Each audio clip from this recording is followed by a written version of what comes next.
ಭಾರತದ ನೇತೃತ್ವದಲ್ಲಿ ಬ್ರಿಕ್ಸ್ ಒಕ್ಕೂಟ ರಾಷ್ಟ್ರಗಳ 12ನೇ ಪರಿಸರ ಸಚಿವರ ಸಭೆ ದೆಹಲಿಯಲ್ಲಿಂದು ನಡೆಯಿತು.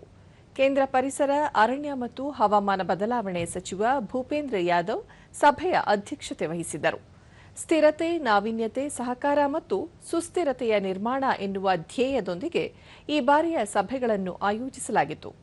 ಸುಸ್ಥಿರ ಜೀವನ ಶೈಲಿಗೆ ಪ್ರೋತ್ಸಾಹ ನೀಡುವುದು, ಅರಣ್ಯೀಕರಣಕ್ಕೆ ಉತ್ತೇಜನ, ವಿಪತ್ತು ಎದುರಿಸುವುದು, ಕಾಡ್ಗಿಚ್ಚು ನಿರ್ವಹಣೆ ಮತ್ತು ಸರ್ಕ್ಯುಲರ್ ಆರ್ಥಿಕತೆಗೆ ಉತ್ತೇಜನ ನೀಡುವುದನ್ನು ಆದ್ಯತಾ ಕ್ಷೇತ್ರಗಳನ್ನಾಗಿ ಗುರುತಿಸಲಾಗಿದ್ದು, ಇವುಗಳಿಗೆ ಸಂಬಂಧಪಟ್ಟ ಚಟುವಟಿಕೆಗಳನ್ನು ಕೈಗೊಳ್ಳುವ ನಿಟ್ಟಿನಲ್ಲಿ ಚರ್ಚೆ ನಡೆಯಿತು.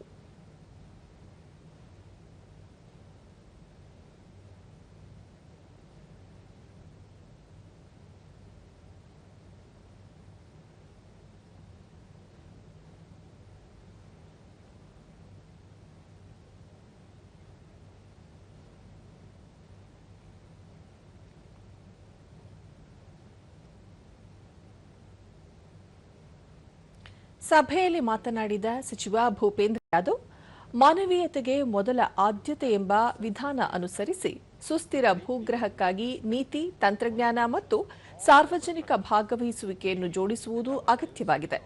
ಭಾರತ 2005 ಮತ್ತು 2022ರ ನಡುವೆ ಮಾಲಿನ್ಯ ಹೊರಸೂಸುವಿಕೆ ಪ್ರಮಾಣವನ್ನು 37%ಕ್ಕಿಂತ ಕಡಿಮೆ ಮಾಡಿದೆ. ದೇಶದ ಒಟ್ಟು ವಿದ್ಯುತ್ ಸಾಮರ್ಥ್ಯದ ಅರ್ಧಕ್ಕಿಂತ ಹೆಚ್ಚು ವಿದ್ಯುತ್ ಈಗ ಶುದ್ಧ ಮೂಲಗಳಿಂದ ಬರುತ್ತಿದೆ. ಈ ಸಭೆಯ ಅಧ್ಯಕ್ಷತೆ ವಹಿಸಿರುವ ಭಾರತ ರಚನಾತ್ಮಕ ಮತ್ತು ಒಮ್ಮತ ಆಧಾರಿತ ಸಂವಾದ ಬೆಳೆಸಲು ಬದ್ಧವಾಗಿದೆ ಎಂದರು. Multilateralism and sustainable development. Let us continue in the same spirit of flexibility, mutual respect and partnership as we work towards a successful outcome for our ministers' meeting. Let this meeting reaffirm our collective commitment to build resilience without leaving communities behind, to pursue innovation with responsibility, to strengthen cooperation through trust, and to place sustainability and resilience at the center of the development. India warmly welcomes all of you to New Delhi and look forward to carrying this spirit of partnership forward within BRICS.